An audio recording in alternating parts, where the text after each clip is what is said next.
The 24 Hours of Le Mans, where man and machine face their limits and find what lies beyond them.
It's the biggest race on Earth. It's probably the hardest race on Earth. Le Mans is pure racing. That's the race everyone wants to win one day. You kind of have to have the mentality of a warrior to do the job, no matter what. Since 1923, Le Mans has played host to the 24-hour race considered to be the most physically and mentally demanding on Earth, as well as the most dangerous. Only those willing to push themselves to the very edge, to test the line between life and death, and who refuse to bow down to the challenges of each moment, stand a chance of victory. Many never make it past the finish line, and some never make it home. Yet year after year, Le Mans impassions men from all over the world to come and take it on. I was kicked out of school when I was 16. I went to see the headmaster and he said essentially that I wasn't welcome back and that I wouldn't amount to anything.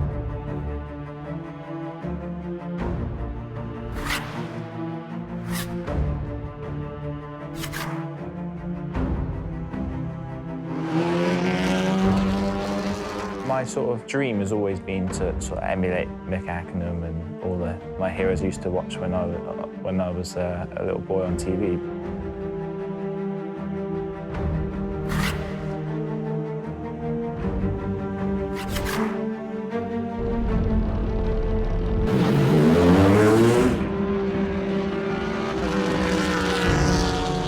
We established Joseph with my original business partner, John Stack.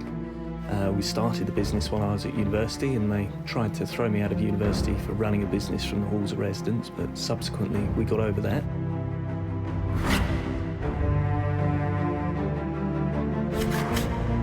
And by the time I was 40, I was on the Sunday Times rich list, and I employed maybe 300 people or so. So I like to think I proved him wrong.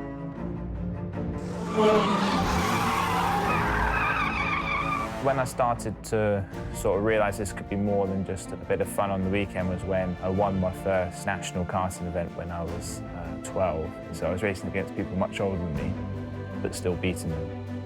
I had some really good years in Formula Renault and Formula 3, but when the opportunity came up with Jota, it was just too good to turn down, and to be racing at Le Mans, to have that opportunity at my age was amazing, and that's why we decided to go the sports car route.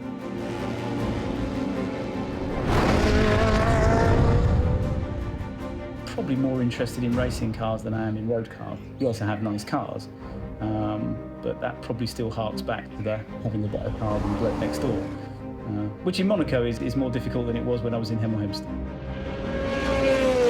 Ever since I moved into cars, I've been working with Alan McNish, who's obviously 3-time Le Mans winner and sports car ace.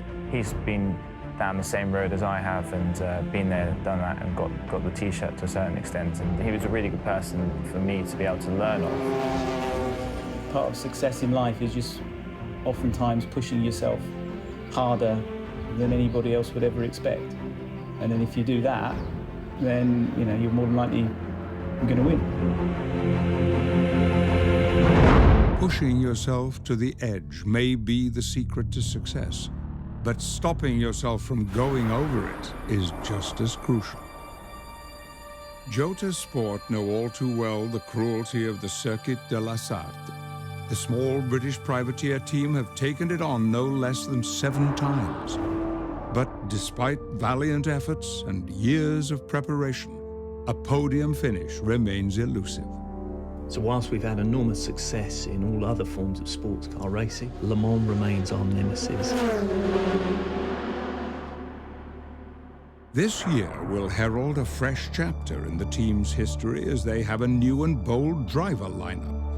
Jota veteran of 5 years, Simon Dolan, is determined to take on the challenges of Le Mans once more and overcome his maverick reputation that in 2012 saw him lose control of the car 20 hours into the race and force the team's untimely exit. Oh, it's the Zytek. Jota Sport is off Simon Dolan into the wall. Less than 4.5 hours to go, and that is a big impact. I'm afraid it's all over for Jota Sport. Le Mans is just about the only thing that's ever beaten me, and I just have to get there and win.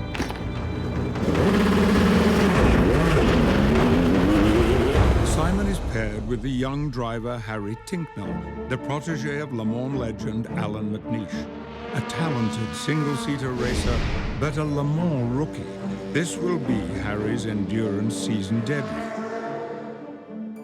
2 experienced Audi factory drivers will join the duo. Felipe Albuquerque, the Portuguese star, will take the wheel at the European Le Mans Series, and, crucially, ex-Formula One driver and Le Mans champion Marc Genet will lead the team at Le Mans itself.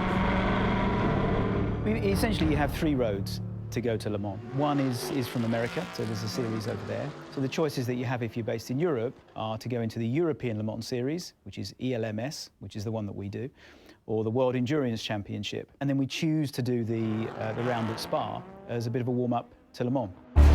In each of these races, different types of car and different classes of driver meet on one track, adding danger and excitement to every lap. So we go there this year, 2014, with an even stronger lineup, a better team, a well-honed car, and all our hopes pinned on a good result this time round.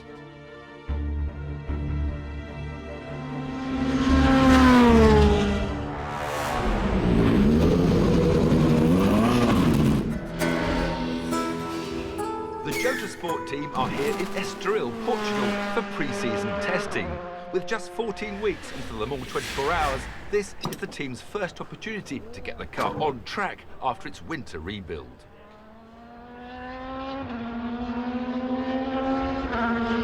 Testing is something that we do all the way through the year. It probably started last November when Dunlop brought a new tyre. We went to Aragon in Spain and we did some tyre testing there.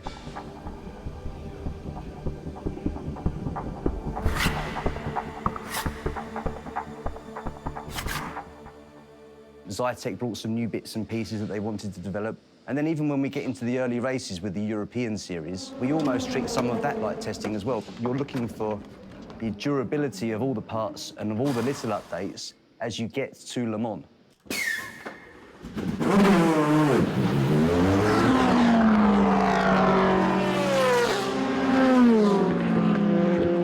This weekend has been the first time that we've all got together as a team. Felipe's fitted in really well, so that's really nice. Harry looks quick, so yeah, it should be a really good season. Whenever I go, I just try to aim for the victory.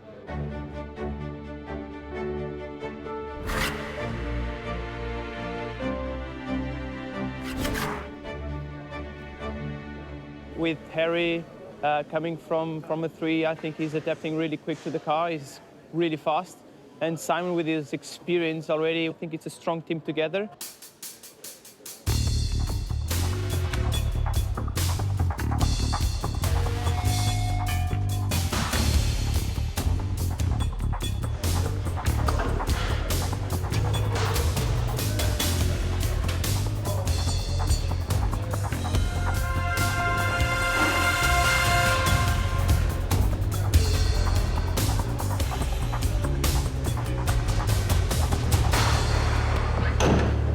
Small things have changed on the car, and it's more an electronics thing that's changed now, so it makes it not easier for us to drive, but in terms of the getaway, we're finding a little bit of time there.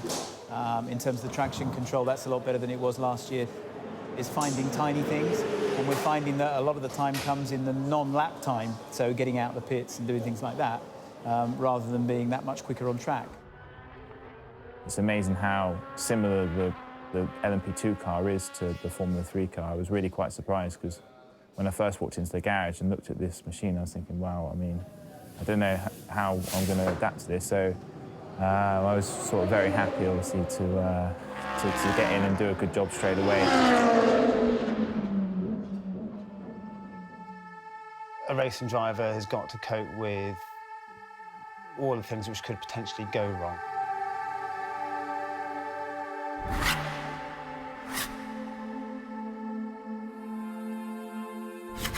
And then they have to process that, they have to mentally put that aside and then work out how they do what they do to stay on the circuit and ultimately win.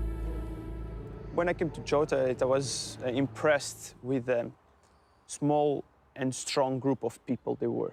So I was testing, we were having some problem to set up the car, and they knew exactly what to do. And I loved that from the first moment. They were fantastic inside and out of the car, because that's what we need for endurance racing.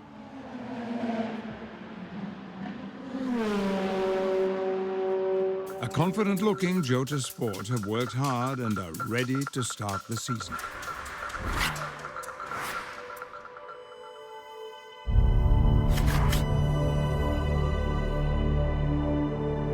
Silverstone, the home of British motorsport, the perfect yet challenging host for the first round of the European Le Mans Series.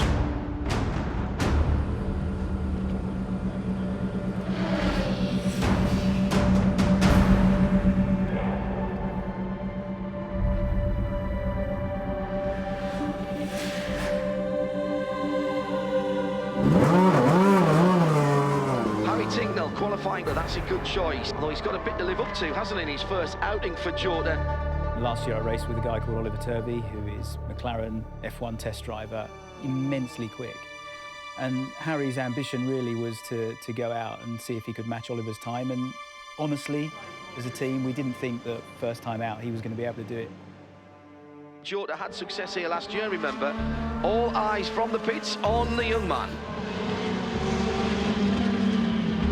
Oh, it's a quick one. Jota Sports soared to the top with a 1:47.07, blown away the competition. And he just simply blitzed it. It was as good as lap as I think anybody had ever seen.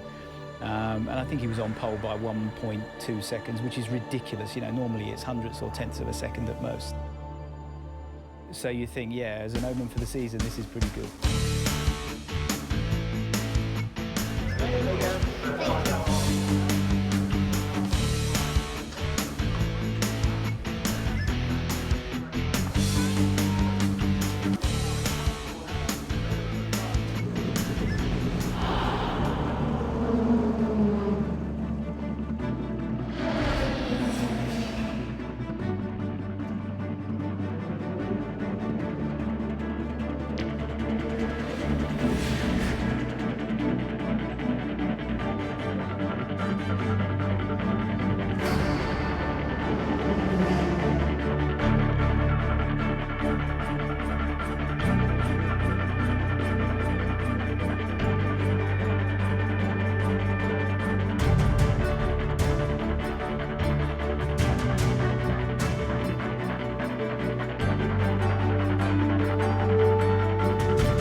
field. Felipe Albuquerque brings round the first round of the European Le Mans Series, and as they go through the green flag, we are racing and the European Le Mans Series is underway for 2014.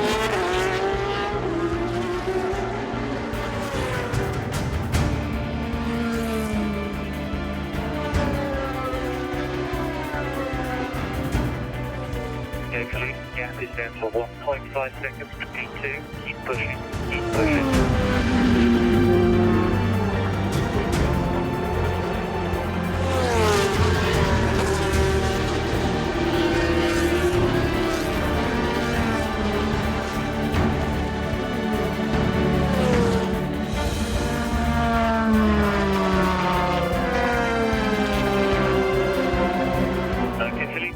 Box this lap.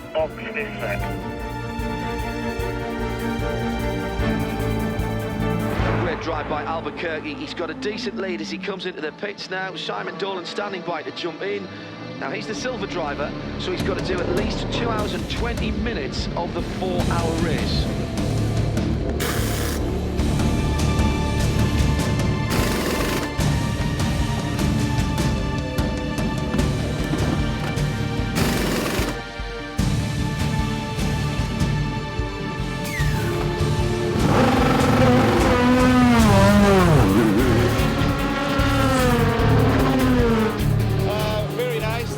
And lead the race for the first 10 laps, and then the traffic came up. I got caught by the P2. He almost passed me in Cops.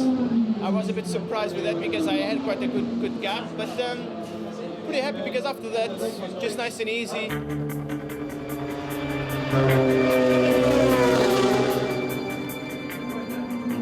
Felipe made a really good start and a really good first stint, brought the car in about 25 seconds in the lead, which was a brilliant job by him. And now Simon's in the car, and we're doing a slightly different pit stop strategy to the rest of them.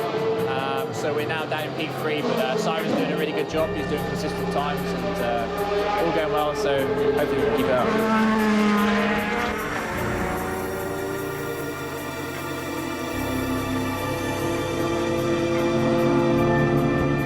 Great job, Simon. Great driving. You're back in P1. Well, Simon's just gone back into the lead. He's a 9.9 second lead. We just need to see what the other silver drivers do. This time of year, we don't know how quick some of the new drivers are, so we can't say any more than that at the moment.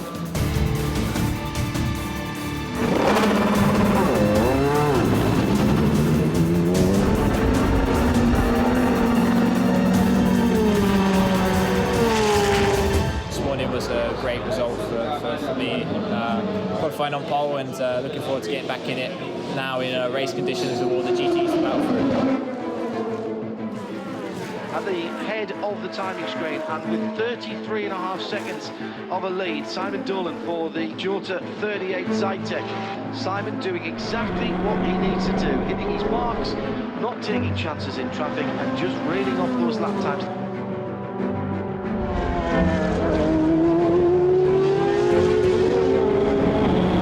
This has been extraordinary by Simon Dolan. He's had 147 minutes behind the wheel.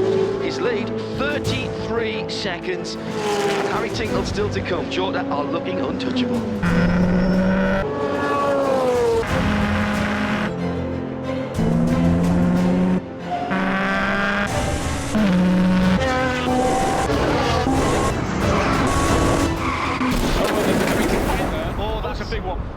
This is on the Hangar Straight. Simon Dolan from the lead of the race. That car is going no further. Hold that time, come in. Safety car is on the circuit. The incident teams are at the scene of Simon Dolan's accident. Let me know, let me know. Simon, do you copy? Are you okay? Feeling cold, feeling cold. Nothing yet from Jota Sport. They're waiting for information too. Will you bow, will you break? The rescue effort goes on the Hangar Straight. We're not seeing any pictures from the crash scene. So I don't like how they're not showing the car. And tell me now, can you hear me calling? Simon, do you copy? This must be terrible in the garage. It's horrible, isn't it? It's just horrible. We'll give you more when we have the official word from Jonah. 'Cause I'm waiting.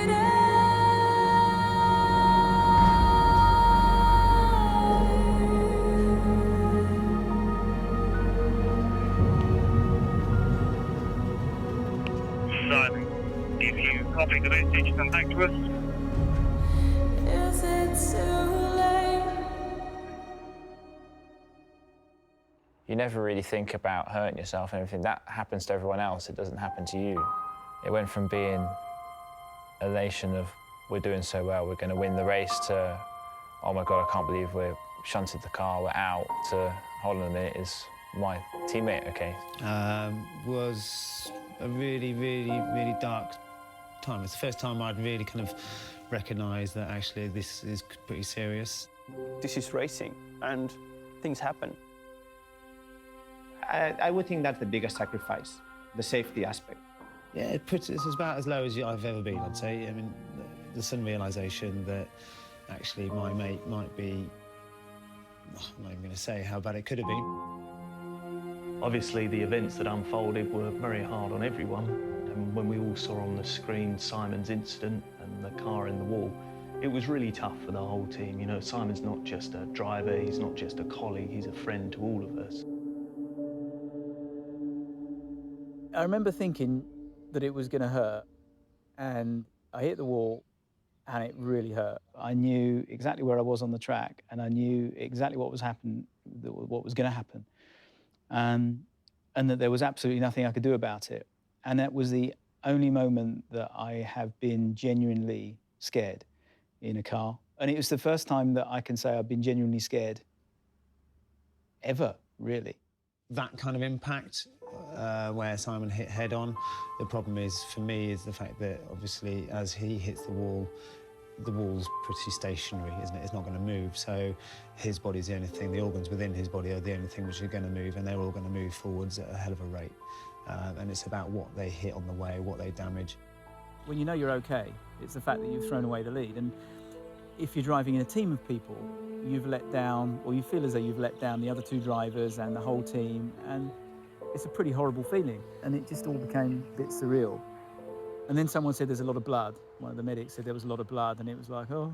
And then it occurred to me, hang on a minute, my wife's watching this on telly. And, you know, what's she going to be feeling about it? And then I kind of hoping that she wasn't watching it, and then sort of trying to ask the medics if I could, you know, borrow a phone or something, but I couldn't, because all they're concerned about rightly is making sure that you're okay.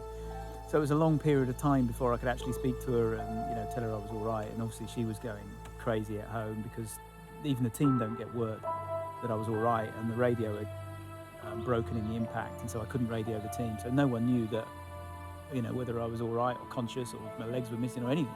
Obviously, we had concerns. We weren't sure how he was going to come out of that. I mean, from as far as I was concerned, he could say, right, actually, this is really dangerous stuff, and I'm not going to continue this. I mean, Simon, being as strong as he is, I don't think he'd probably admit too much to any of us anyway. I think the biggest problems were probably the lower back, the dizziness, and the lack of sight, basically, which can obviously be a side effect of the concussion itself. So the next day, I think watching Simon walk down the hotel hallway towards me on a slight slant, as he can't quite compute and stay upright, was telltale signs that he had been in a fairly big impact. Now, we've got a wrecked car. We've got a lot of work to do before Spa in 2 weeks' time, and immediately people start asking the question, are you going to be at Spa? Can you do it? And, you know, funny enough, that just encourages you to try harder, to make it happen, to get the car out for Spa. So we're sat here now, a few days after, the car's in a million bits down there. There are new bits being delivered every few minutes. And we'll be there. We'll be at Spa. The guys will work endlessly to get it there. And hopefully at Spa we can do good what didn't happen at Silverstone. You take it in stages. You don't allow yourself to become swamped by what is a big job. These aren't parts that you buy for your road car that you just unbolt and bolt back on. All of these parts are handmade and therefore have human error in them, so they all need to be fettled and filed and manipulated to fit the car. So it's not an easy process, but the guys are working hard at it and they get it done. It's the job. You know what the timescale is, and you know how damaged it is. So you take it one day at a time. You take the car, you strip it down, you put the not so good bits to one side, and the bits that are great to the other side. That's your first day. Then your second day, you go and you get all your parts from your super duper Zytec. That's day 2. Day 3, you go to URT with your tub, and they'll tell you what they can and can't do with it. Day 4, 5, 6, and 7, you're just on it. Build the car, all new bits, build it. Put it in the lifing program, put it together, put it on the surface plate, bring it to Spa, and stick it on the circuit.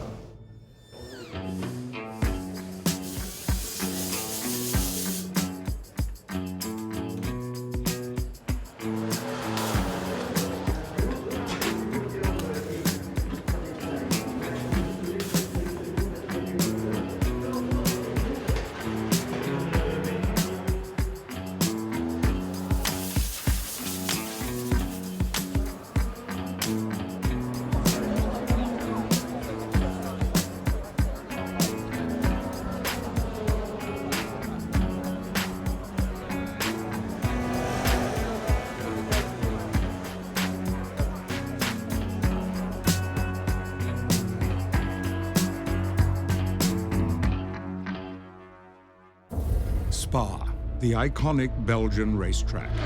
Jota Sport are making a guest appearance at this round of the World Endurance Championship, giving them the opportunity to test their Le Mans driver lineup of Dolan, Tinknell, and hugely accomplished pro driver Marc Genet. The team also getting to size up more of the competition they will face at the 24 Hours of Le Mans. Marc Genet joins us as Audi's reserve driver, a former Le Mans winner with Peugeot. He's in fact finished Le Mans 1st, 2nd, 3rd, 4th and 5th thus far, and he's aiming to be the guy that wins Le Mans both in LMP1 and LMP2, which would be a record as yet. We can learn a lot from him and his experience with his various factory teams he's competed with at Le Mans. As much as when you look at drivers and so, okay, this year, you know, I'm driving with Marc Genet, Peugeot factory driver, won Le Mans, still Ferrari test driver, been doing it all his life, all the rest of it. I still want to beat him. I still want to be quicker than him. And the same with Harry, and the same with, you know, any other guy on there. In racing, we have rankings for the drivers, and it's really just part of the technical regulations. But I never ever want to be ranked as a silver driver, which is Am at the moment. I just want to be compared with the other drivers. And so if there's a platinum driver that's a bit quicker than me, I don't look at it and go, well, he's a platinum driver. I look at it and go, shit, why is he quicker than me? Where can I get some more time? And I want to beat him. And so it's not necessarily about the winning. I suppose by default, if you're quicker than everybody else, then, you know, if you have a bit of luck, then you do win. But it's much more about me performing, as I say, better than anybody else than picking up a trophy at the end of it. When I was in Formula One, then I dreamed about Le Mans, you know. When Audi first offered me to race with Jota this year, I asked a few people, and everybody spoke highly of Jota as a team. Very professional, very good teammates.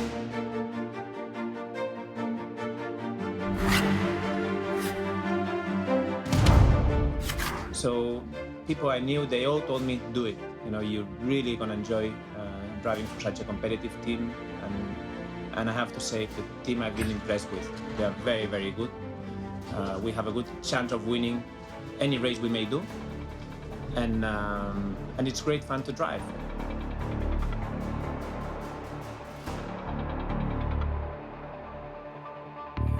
Spa's a really fast, ballsy track with a very famous corner called Eau Rouge, which is a uphill, blind, flat, which means you just keep, there's no brakes, there's no nothing, you just keep your foot on the throttle the whole way through. So it's pretty scary, but I've done it, you know, a lot of times before in this car, so it's no problem. Every man must find his own way back from facing his own mortality. As Simon now prepares to take the wheel once more, any fears or doubts must have been overcome, or will indeed be faced head-on out there on the track. So Simon Dolan now in the Jota, first time back behind the wheel since that Silverstone crash just a couple of weeks ago, because he still saw around the edges. Oh, a spin, sideways at Radion, the top of Eau Rouge. Exactly what the Jota team didn't want to see. Yeah, I'm over Eau Rouge, but I've not hit anything. We can see you on the telly, yeah.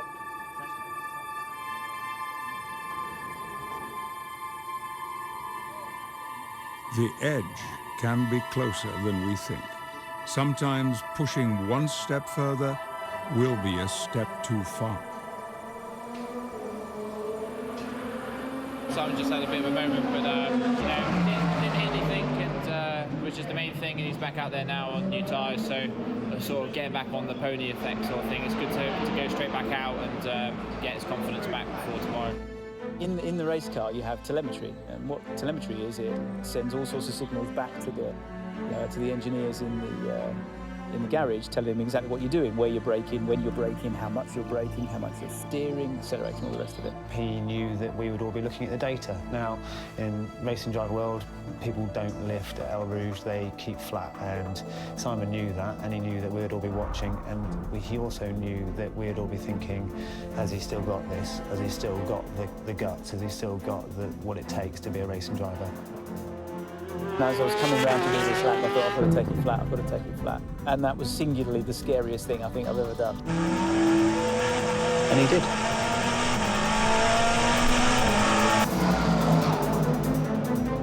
World Endurance Racing qualifying is a bit different. It's the average lap times of two drivers that qualify the car. For Jota, Marc Gené and Harry Tincknell, fourth position on the starting lineup. No one can deny what a remarkable job Jota have done in just getting here today. Hard to believe that just 2 weeks have passed since their horrific crash at Silverstone. Harry Tincknell will start the race, giving him just a taste of what lies ahead at Le Mans. As we roll on the formation, the green flag lap. It's round 2 of the FIM World Endurance Championship.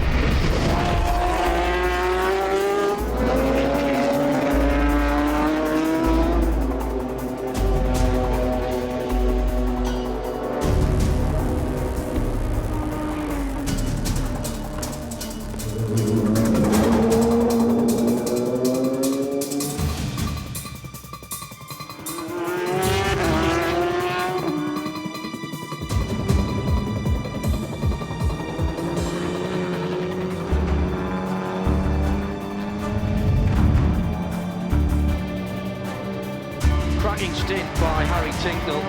Started the race for Jota and got up to second place. Remember, this is a single-seater driver used to 35 minutes in the car at a time.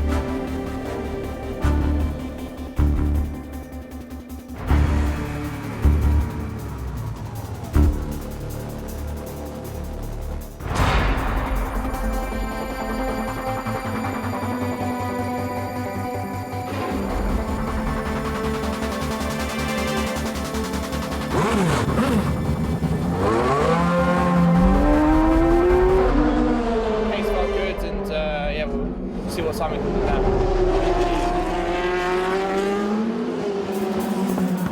In third place, Victor Scheitar is only a second or so behind Simon Dolan, so that's a battle.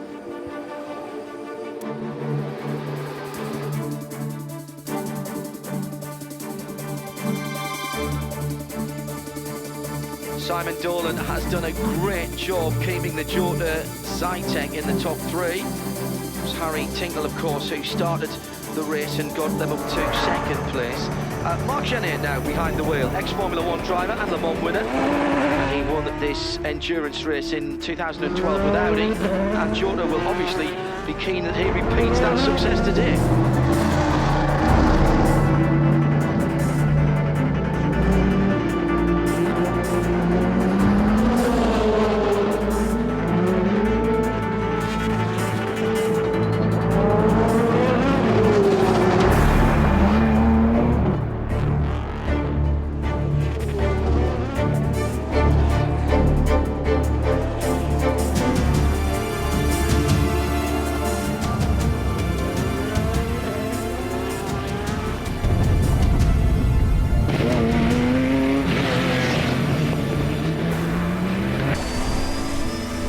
This lap mark, try the change.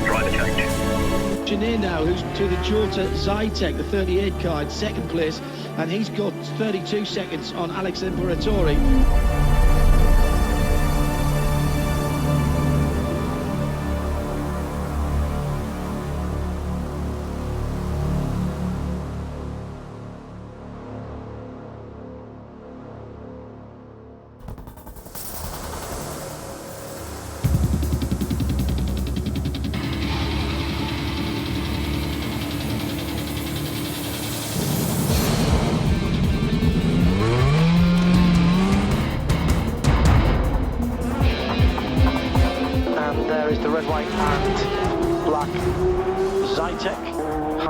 Who stepped up from single-seater racing, Graham, under the tutelage of none other than Alan McNish, who spotted his talent relatively early on and has been mentoring the lad.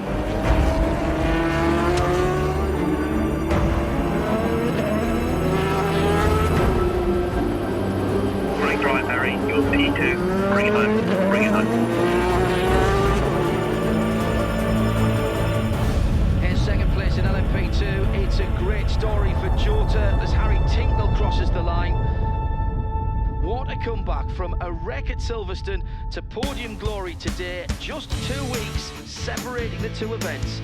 The talent of Tincknell, the determination of Dolan in that middle stint, and Genet with his experience. What a lineup for Le Mans.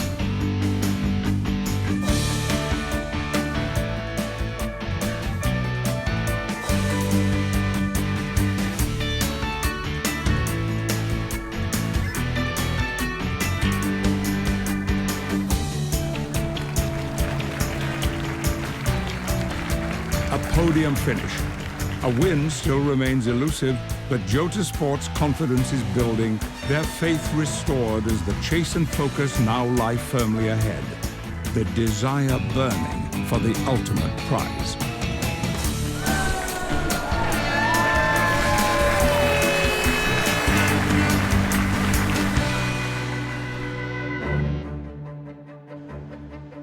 Imola, a track steeped in history. Its infamous corners lie in the minds of every driver and spectator that comes here. The atmosphere from the fateful weekend that claimed the lives of Roland Ratzenberger and Ayrton Senna still felt in the air. Dealing with the danger is something, honestly, that you don't tend to think about. And how you deal with it is just simply by blocking it out. You can't think about it. If you thought about it, you would never go around a corner quickly. You'd probably never even get in the car. In 2013, there was a tragedy. You know, somebody died at Le Mans, a driver called Alan Simonson, which was just horrific for everybody involved, and it brought home that what we do actually is very dangerous. I honestly didn't want to get back in the car, but you do. And then just every time you come through that corner, you just feel sick. It was terrible. And then how I got back on with the rest of the season, I don't really know. Yeah, but just horrible. One of the worst things I think I've ever experienced. For sure, motorsport is dangerous. You see that on all the signs when you drive into the track each time. But it's not really something I think about too much. I mean, I obviously know the risk, and you see the shunts, and I've had some bad shunts myself in the past, but crashing and the danger is part of it. When I hit the wall at Silverstone, I remember sitting in the hotel that night and just thinking, no, that's it, I'm going to stop this because it's not worth putting them through it. And I did sit down and have the conversation with Sabrina a few days later, and just said, look, if you want me to stop, I'll stop. And she said, well, you know, why would I stop you doing something you love? But that, you know, so I knew that she supported me and the boys, obviously. But even from my point of view, there was still that, you know, do I really want to get back and do this? Because it's not my job. You know, I choose to do it, and I love doing it. But do I want to put everything on the line just to go around in circles very fast? And the obvious answer was, well, yes, I do.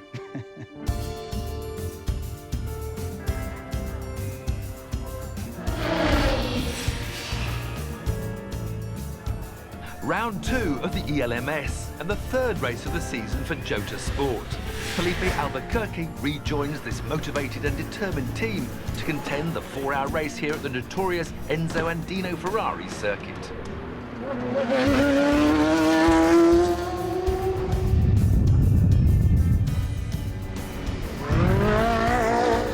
Jota Sport go 2 for 2 in the European Le Mans Series, second consecutive pole. Felipe Albuquerque brings pole position. Harry Tincknell starting the race.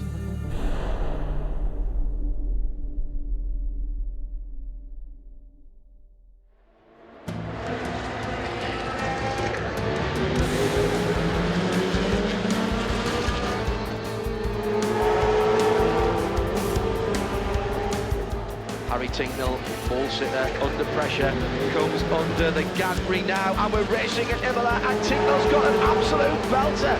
Look at the gap he's pulling out, a cracking start for Jota Sport and Harry Tincknell. Be careful through the traffic, Harry. We can't afford a mistake. P2 is close behind.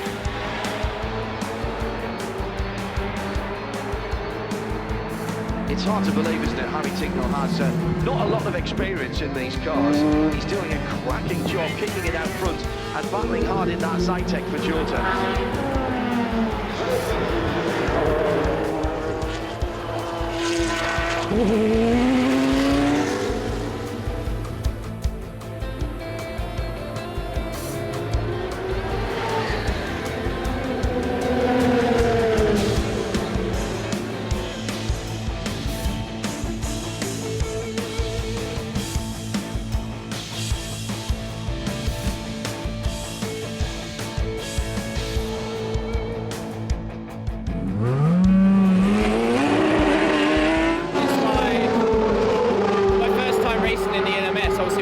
Which went well, but there's a lot more GTs on this track and it's a lot tighter than Spa. That 1.1 second that Jota has disappeared. Is everything okay with the car? Copy. Get a little bit of pickup on the tyres. Well, the lead, I'm afraid, has slipped away from Simon Dolan. He's reporting pickup with the tyres, costing him time. Now, he's managing that problem, but he has dropped down to 5th.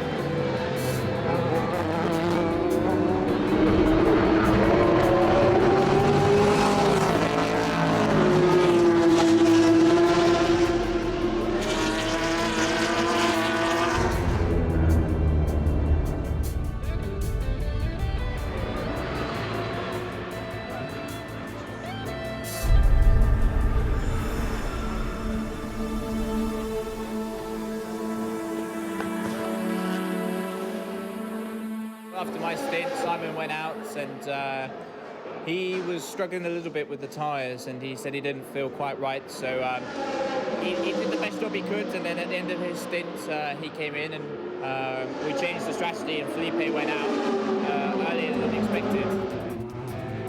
And a complete tactical change for Jota. Felipe Albuquerque in the Zytek now with a new set of tyres. He's going well and getting quick laps in, but Simon Dolan hasn't done his full allocated time as a silver driver. He'll have to get back in later on, but for now, Felipe is going great guns.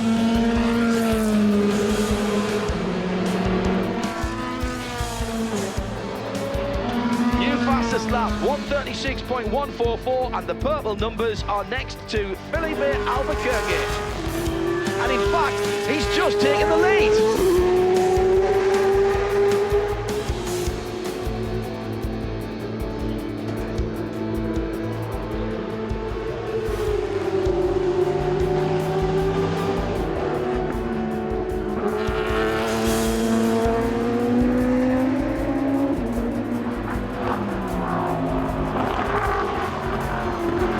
Simon Dolan is having the drive of his life here. He had to get back in the car. He hadn't done the allotted amount of time for the silver driver. He's got the pro drivers nipping at his heels and he's holding them up.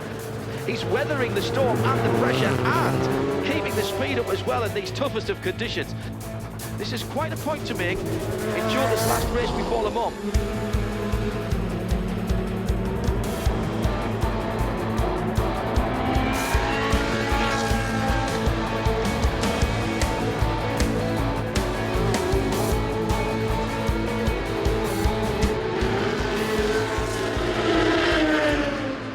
Simon went out to do his last 2 stints, and he would then go to the end, and then the safety car came out, which boxed everyone up, and that meant that on the restart, instead of being 60 seconds ahead, we were only 10 seconds ahead, and with only pro drivers behind him. So he's done an amazing job to still be in P2 now, and it's looking like P2 is going to be where we're going to finish.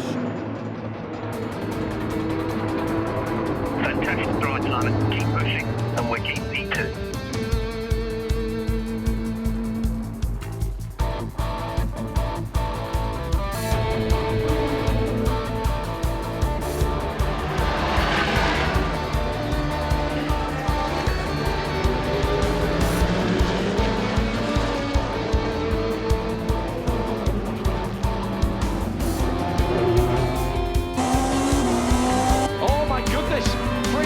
To go of the 4 hours, and the leader is slowing. Watch out for Simon Dolan in the Zytec number 38. The Jota car is about to retain the lead with 2 laps to go. He's just not going to believe this. I'm not sure we can either. Right, Simon, just keep it clean, bring it home, and this is a great turnaround, isn't it? The Jota team robbed of a win at Silverstone. The checkered flag is out, Simon Dolan goes across the line, and Jota takes their first win of the season.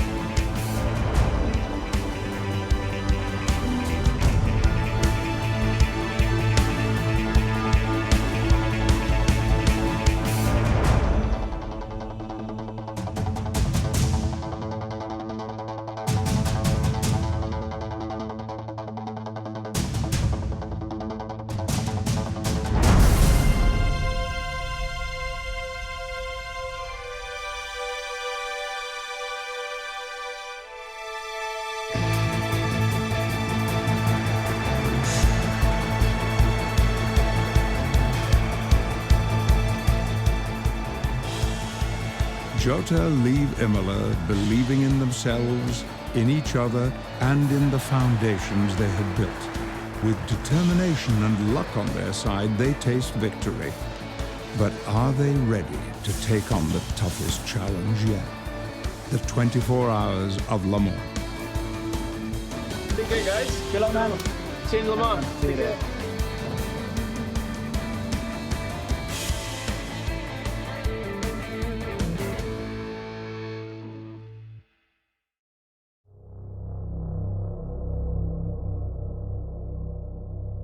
The journey so far has pushed everyone to the edge and sometimes over it. But what lies ahead has no room for weakness. In my life, I've been through quite a lot of tough moments. And doing the hard thing has generally been the thing that's made me succeed. And I think it was that probably pushed me through and said, this is a bit of a challenge, this is a bit of a test, but there's no way I'm giving up. And so I carried on. Le Mans is without doubt the toughest race on earth. And, thousands of people have come and tried to win. And up until now, it's beaten me, like it's beaten everybody else. And I just want to come back and beat it. Le Mans. How you got here doesn't count. Who you are and what you do anywhere else makes no difference. All that counts is right here, right now. It doesn't respect history, and it definitely does not respect what you've done in your career. You have to do it here. Now in the modern world, people want everything now and they want everything fast. This type of event you might think is too long for modern people's thinking, but you see the passion in the people. In my experience, it's been like everybody's personal Everest. The enduring nature of the event is incredible. People that come here and watch us race for 5,500 kilometres on the limit, all through the day, night, and then the next morning and the afternoon again is something to really experience. Here the main thing is the racing, that it still stays as it used to be many, many years ago. And then everything fits into it. And I think it's great that it's still such a big race without having to think so much about the commercial aspects. When you're going down the pit lane, you just don't feel as though you belong there the first time. You feel as though you feel like a fraud, really. And it's massively intimidating. Maybe this is the first year where I really feel as though I've earned my right to be here, and this is 4 years in.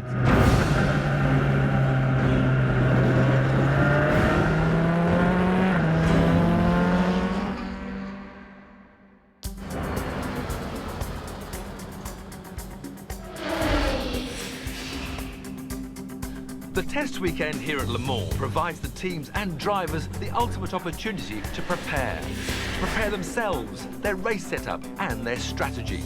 Le Mans is a circuit that cannot be taught by simulation. It has to be lived, driven, time and time again. Marc Gené joins Jota once again after the trio's impressive Spa podium. Yeah, Marc is just the consummate professional. He's a really genuinely lovely guy to get on with. Fits in perfectly well with the team.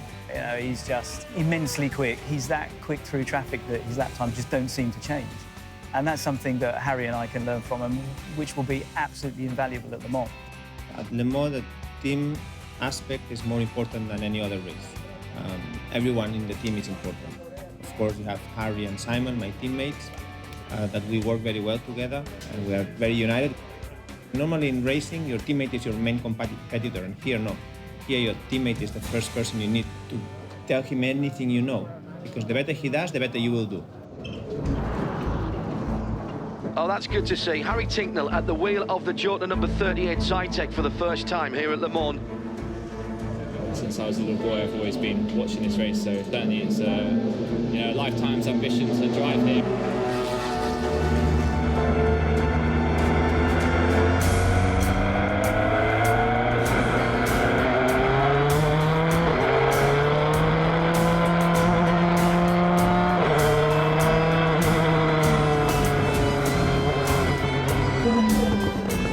Tincknell then gets to see that brilliant sight of the Dunlop Bridge as he comes out of the pits. The Circuit de la Sarthe, surely incomparable to anything he's done before. That young man must be finding this as daunting as it is breathtaking.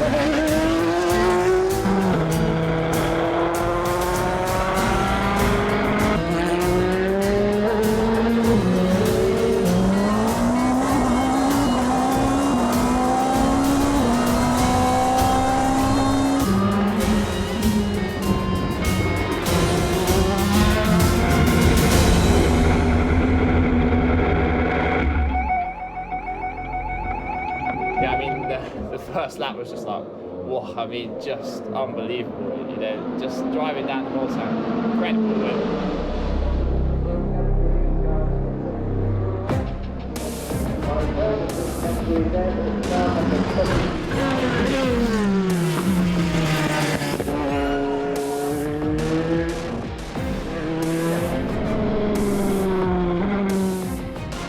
Simon Dolan's really come into his own over the course of this season.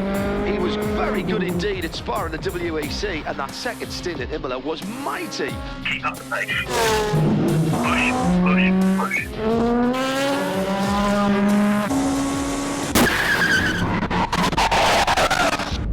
Oh, tyre! That's a tyre gone 200 miles an hour down the Mulsanne Straight. It's just gone. I'm okay. I'm okay. Car's wrecked. Yeah, it's a puncture and it's taken out a huge amount of the rear bodywork. Simon's done a cracking job in keeping a cool head and stopping that from being much worse. That's a most unfortunate event for the team. The Jota team face a new but not unfamiliar challenge. Every hour now counts even more as they once again work on getting their car race ready.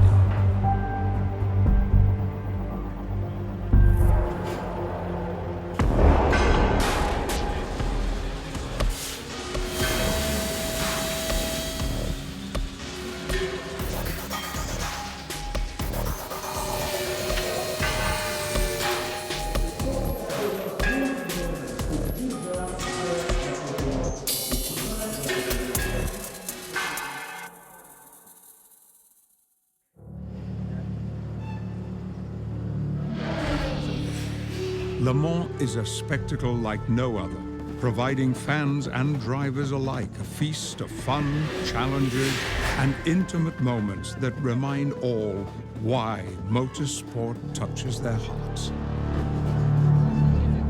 Just 7 days after testing comes a week-long extravaganza of all things automotive, which starts with the famous public scrutineering in the Old Town Square, an event where the fans can get close and personal with the marvellous machines as they watch them go through 3 stages of intense official analysis. After this, the teams get to stand proudly beside their approved vehicles for the official team photo, and for all to see and admire. It's obvious that Le Mans race is a hugely tiring thing for all the guys, but the week itself is extremely difficult on everyone. Le Mans race week is a ball ache. Scrutineering on the Monday, you know, that's a full-day affair. And then you've still got spares to prep on the Tuesday. You might leave the circuit at about 2:30 on the Wednesday, and then you've got the same thing again on the Thursday, and again you'll get the car back late. And then you've got Friday, which is a big rebuild day. But it's all about keeping a good attitude. It is, and it will be always the nicest moment in my professional life when I won Le Mans in 2009. And every time I come to Le Mans, I realize there's such a special atmosphere around. And you can see it everywhere, from the track, from the fans, from the paddock, the cars, you know. It is, as a race, it's definitely the best race in the world. To win Le Mans, everything and everybody has to be perfect. It's very easy to go and buy a seat, if you've got enough money, it is anyway, or even to go and buy a whole team. But that money doesn't make everybody perform perfectly. You know, it can be the smallest things. We do 30 stops, 30 odd pit stops during the course of the race. If Roland, who does the refueling, misses at some stage and costs us 10 seconds, that could be the difference between a win or a loss. If one of the mechanic cross-threads a wheel nut, that's Le Mans over. As drivers, if we're, you know, half a second a lap off, that's it, forget about it, we've lost the race. Everything and everybody has to operate seamlessly and perfectly for 24 hours. Free practice is now well underway here at Le Mans.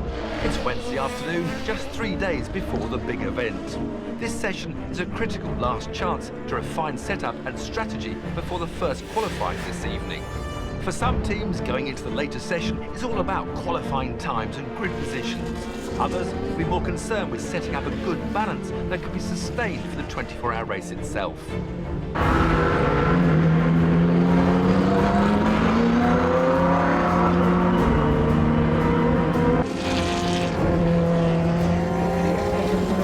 Harry Ticknell really picking up the pace here. You can pretty much see every lap he's gaining seconds, so he's learning, and it's great. Oh, hang on a minute. That's at the Porsche Curves. It's a prototype. It is a coupe. It's one of the factory cars. Looks like it was an Audi. Yeah, it's an Audi, and it was Loic Duval. Red flag, red flag. The session has been stopped. Red flag is out. I was actually in the car when Loic Duval shunted, and I drove past it, and I thought, blimey, I mean, that's just hardly anything left of the car. And I didn't think he was going to, you know, I thought he'd be very badly bruised and shaken. I didn't think there was any way he'd be able to race on the weekend. When the first we knew about it, I was in the garage, and all you saw was the remains of what looked like a car. You could barely even see it was a car. We didn't know it was an Audi for quite a long time because there was just so little left of it. An unlikely twist hits the Jota team as they realize the implications the Audi #1 crash could have. The call comes through that if the wrecked car can be rebuilt and make the starting line, Jota's lead driver, Marc Genet, could be rejoining the Audi factory team, leaving their campaign hanging in the balance. Then we found out it was Loic, and you're worried about him. Then we found out that he was okay. And then, of course, immediately what goes to mind is actually we're going to lose Marc. You know, Marc was our Le Mans experience. You know, this unbelievably good driver with all the experience in the world that was there to kind of mentor Harry and I. Was in all likelihood going to be going to Audi as their reserve driver. Of course, there is some talk because I'm a reserve driver, and we'll see what happens at the end. At the moment, I'm just thinking about Jota, that I'm driving for Jota. Well, welcome to Wednesday night. It's the first official qualifying session and also the first opportunity to get the cars and drivers on the track at night. Of course, every one of the drivers have to do their night laps if they're going to race at the weekend. So let's just underline what's happening here down at Jota Sport. We don't know if Loïc Duval can drive again at the weekend. You can almost feel the tension down there in the pit, and they've already had some bad luck this year. We can only wait to see what the next few hours bring.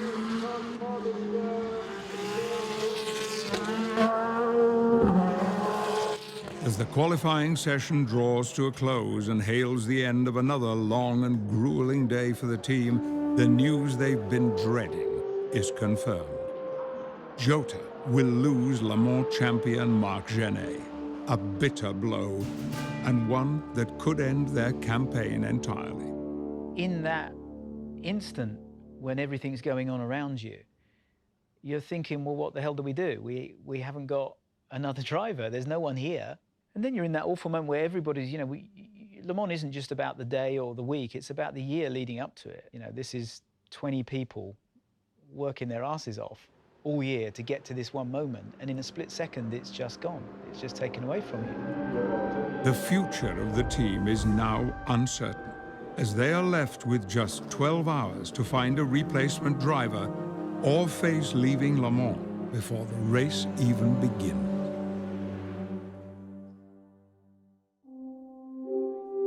As a new day breaks, with just 2 days to go, Jota's hopes have been resurrected. Former Jota driver Oliver Turvey rejoins the team. Following on from the Audi incident last night, we had to let Marc Gené go back to Audi to do his role as the reserve driver there, which obviously left us with a hole for the third driver, because the rules state that each driver can only do 10 hours, therefore you must use 3 drivers. So we went ahead and got in our driver from last year, Oliver Turvey, who flew in at 6 o'clock this morning, and he's here now getting ready. He's had his seat fit, and he's just going through all the new technical items on the car with the engineers. When he called last night to say, can you make it over, yeah, I said yes straight away.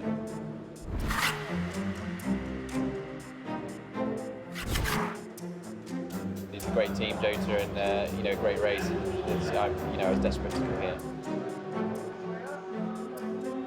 Marc was obviously the most experienced driver in our team. He's won Le Mans before, and I would say he was a bit more of the team leader. So I've sort of had to take over Marc's roles, but it's my first ever time here. So certainly interesting for me, but it's just another thing that I'm just going to have to step up to the plate and deliver on. If we could find anyone to replace him, I would suggest that Ollie would be one of the top choices, and so we're very lucky to have him. There were a lot of kind of planets that needed to align for everything to work out. And say it's all very well, Ollie saying, yeah, I'd love to drive, and a very different thing to actually getting in the race car. Yeah, getting thrown in at the last minute. I haven't driven in the test day or in the free practice or qualifying yesterday. So yeah, we've had to make a seat today, had to go signing on, driver's briefing, all the things the drivers have been doing for the last 4 or 5 days probably, and I've had to squeeze into today. I think this is the last point you could ever get thrown in, and I'm really excited to get out there and hopefully do the best job I can for the team.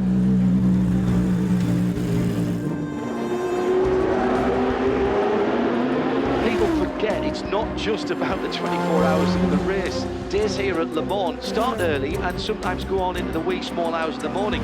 Jota have already had a sleepless night, and Ollie Turvey's just getting reacquainted with the car, and that's clearly why we're not seeing race pace at the moment. You're kind of living on adrenaline from the Monday all the way through to Friday, all the while building up to the biggest race of your life. And then, after, as I say, after all that time, then you've got a 24-hour race to do.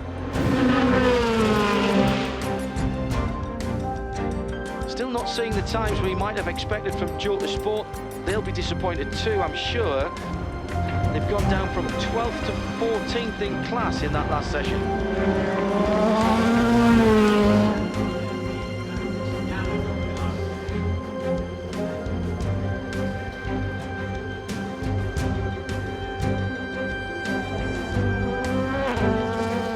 seeing the sort of performance we expected from Jordan Sport. The 38 car has Harry Tincknell behind the wheel and much more pace coming down.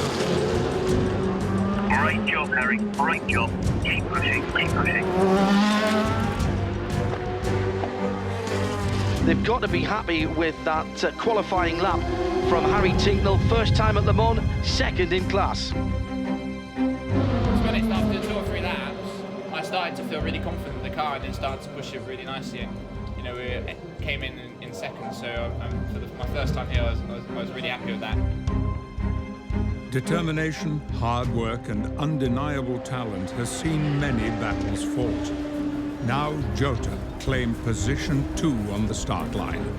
Now is the time to live Le Mans, absorb the excitement, the adoration of hundreds of thousands of cheering fans, to build the self-belief and champion spirit that will drive them forward.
There is no success without struggle, no achievement without hardship. The battle so far has been epic, the journey here throwing challenges that no one could have anticipated.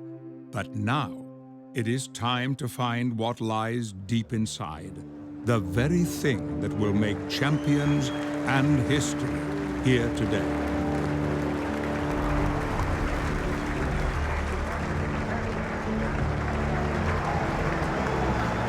Teams from every corner of the globe line up and take their place on the most famous track in the world. Those who reach the end will have driven over 3,000 miles, hit speeds of just over 200 miles an hour, and spent 85% of the time on full throttle. But now, over 260,000 fans fill the stands and pack the trackside enclosures and look on with eager anticipation to the start of this epic event.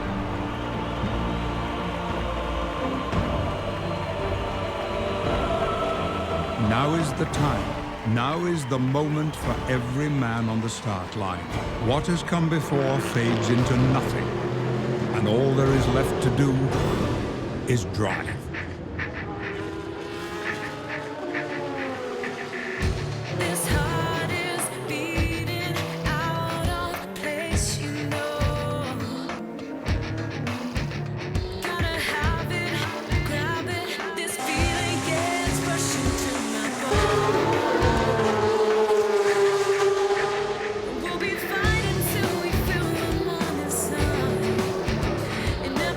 You know the battle's just begun.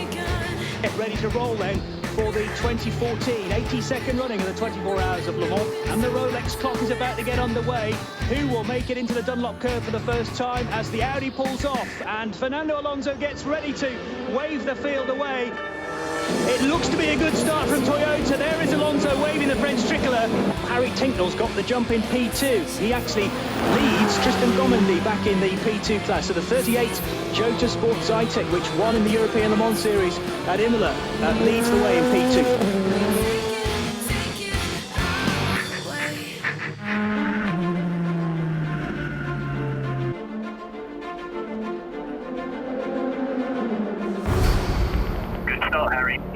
P1, remember it's a long race. Yeah, great start. I mean, 22 years old, starting the biggest race on earth. He's gained the place, he's holding it, a couple of second lead, so yeah, really happy. A long way to go.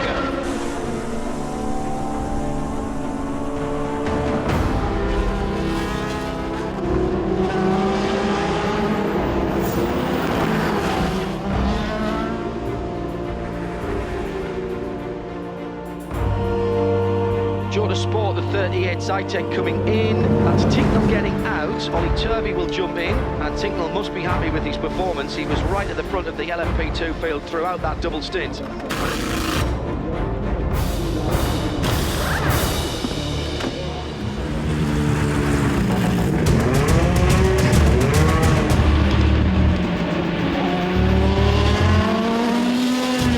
Just 90 minutes into the race and Le Mans is living up to its reputation. A catastrophic downpour has created devastating conditions. Cars collide as they struggle to stay on the track.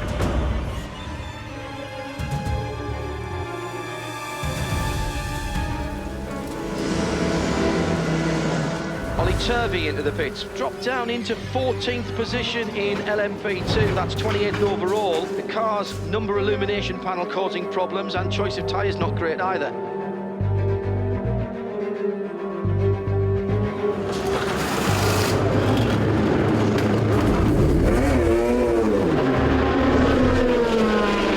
After nearly 4 hours of driving, the teams have already completed the equivalent of 2 Formula One races. Finding themselves toward the bottom of the pack, Jota face a colossal task. But the battle is far from over. Okay, Ollie, big push to the end of the stint. Big push to the end of the stint.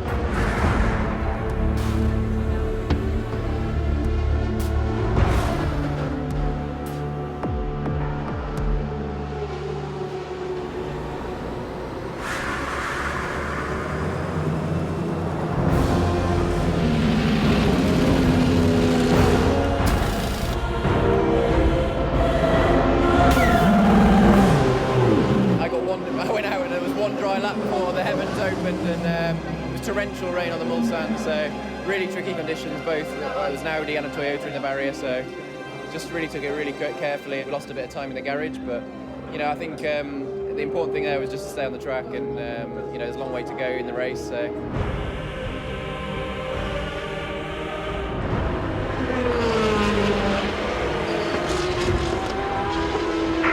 Drive, Simon. Push, push, push.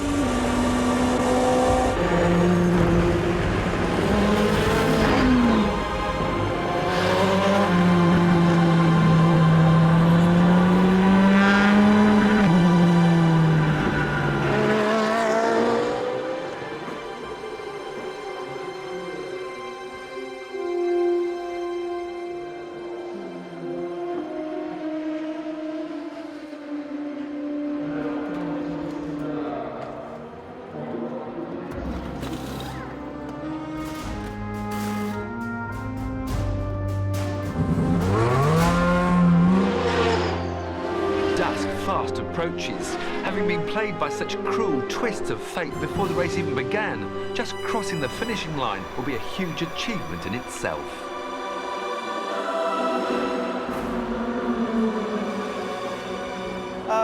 Yeah, first stint was hard. The car wasn't balanced very well, particularly, so that was a bit of a challenge. And then, you know, when that happens, you just got to keep ploughing through it and doing the best you can. And then gradually, over the course of the first stint, the car started coming back. And then the second and third were pretty good, and I was quite happy to stay out there for another one, I think. But yeah, all good. With 17 hours to go, it's just plodding away.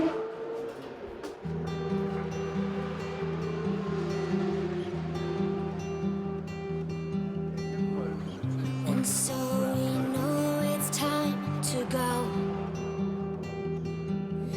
But time is something we can never own. And so we feel the speed of sound. For one last time, we won't turn round. We will paint the city lights. Let them shine. Let them shine. And we could be right on time. Yeah, we could be right on time. If we could see, I was never yours, you were never mine. But we could be right on time. The hours between dusk and dawn seem to stretch on endlessly. The exhaustion, the repetition, the darkness, and the constant noise play with the mind. Each stolen second of sleep must be willingly sacrificed at any given moment, for each decision and action of every team member is crucial. Time remains unchanged, a mystery.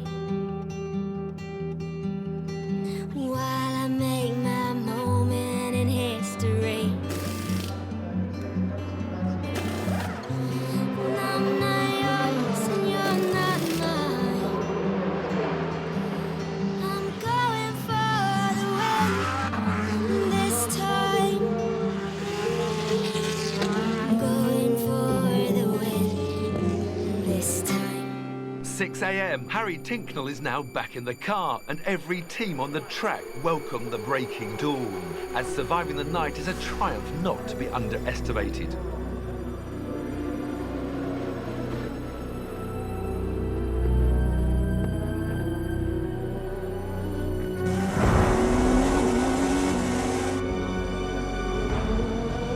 Amazing stint by Harry Tincknell.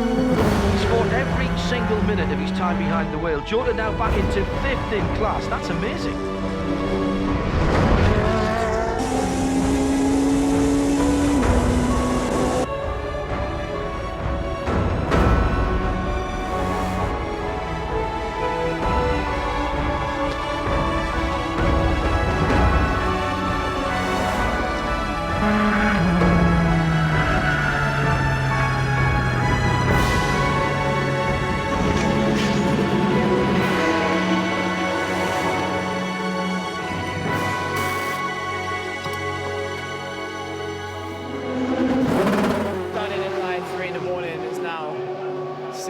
So a long time in the car.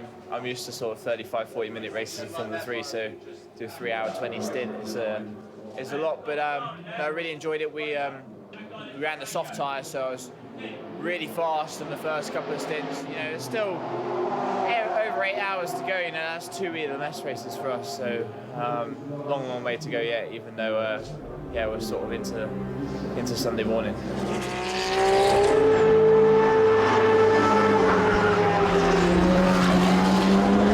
This could well be the story of Le Mans 2014. Ollie Turvey back into 4th position for Jota Sport. They dropped back to 14th in class at one point.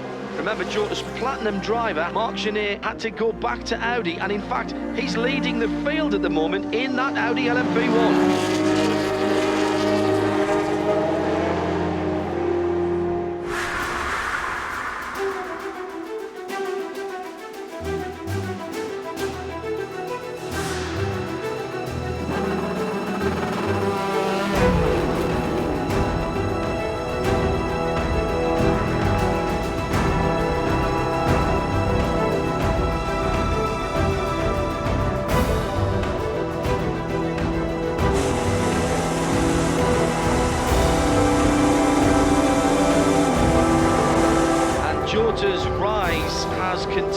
Simon Dolan now in a strong third position.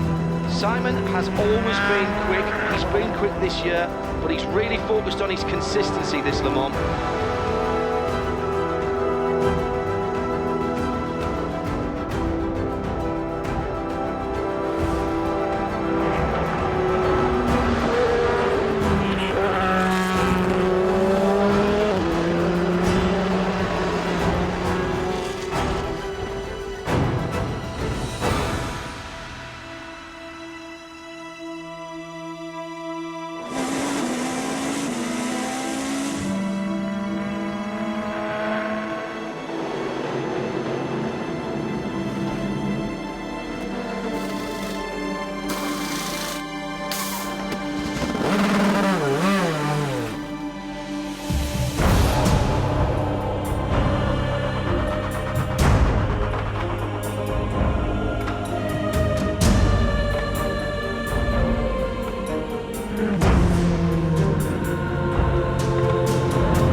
Just 2 hours to go, and the fight is very much still burning. Amongst the LMP1 factory teams, we've seen Mark Webber hit trouble. It looks like Porsche may be out of contention. A stark reminder that even after 22 hours of racing, anything can happen.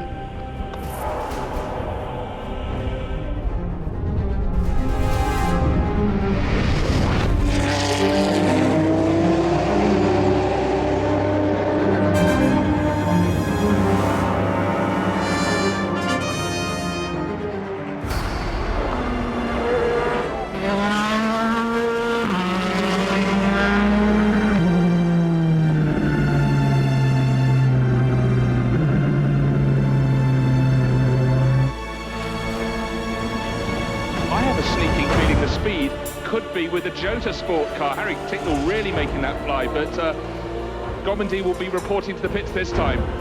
And that second place is about to be cruelly snatched away from Alex Brundle by Harry Tincknell, trailing a bit of tape or something behind the left rear of the Jota Sport Zytek. Out of Multan corner, pulls to the right-hand side. Alex has seen him, gives him room through the first kink, and Harry goes through.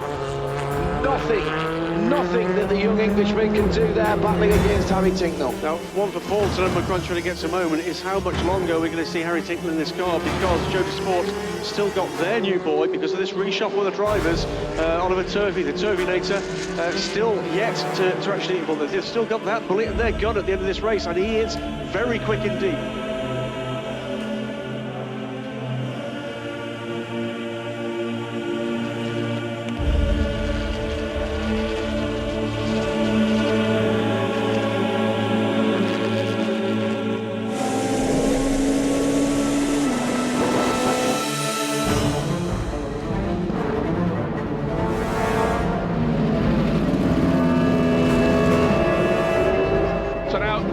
Harry Tincknell, in jumps Oliver Turvey. New tyres are going to go on, so the unstaggering of this race in LMP2, this gap's going to go out, and then we're going to see Turvey hunting down all the way to the flag. 1 hour and 40 minutes. If anyone can do it, he can.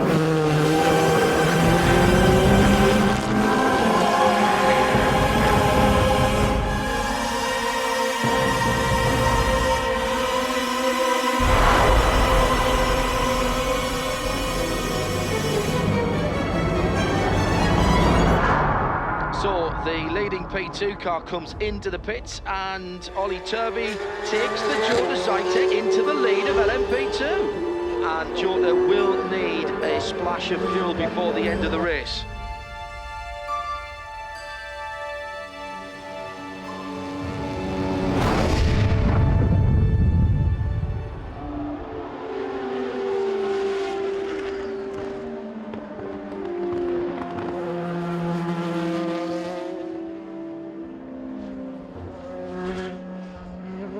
Half an hour to go now. Turvey 20 seconds at the lead of LMP2. He needs a splash of fuel, remember. The tension.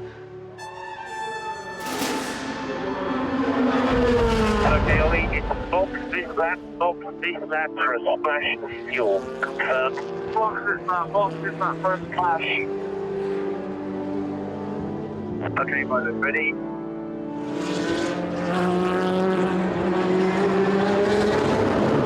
Team sport in every sense of the word here at Le Mans. All eyes on the fuel guy.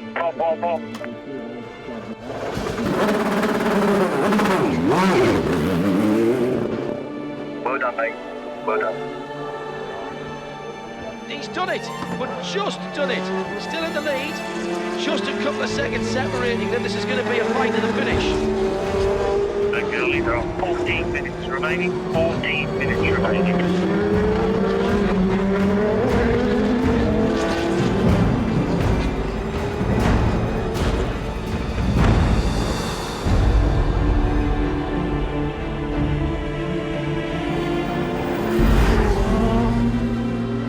Turvey extending the lead in LMP2 now. He's just about out of sight of the second place car.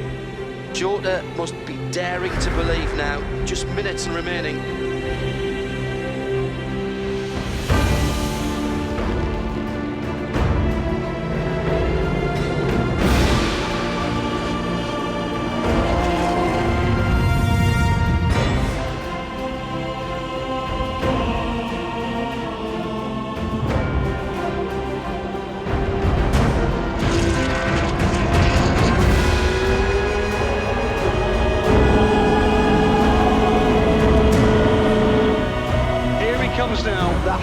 Law from the man who on Wednesday night was expected to be watching us, not us talking about him. Ollie Turvey brings home a top step finish for Jota.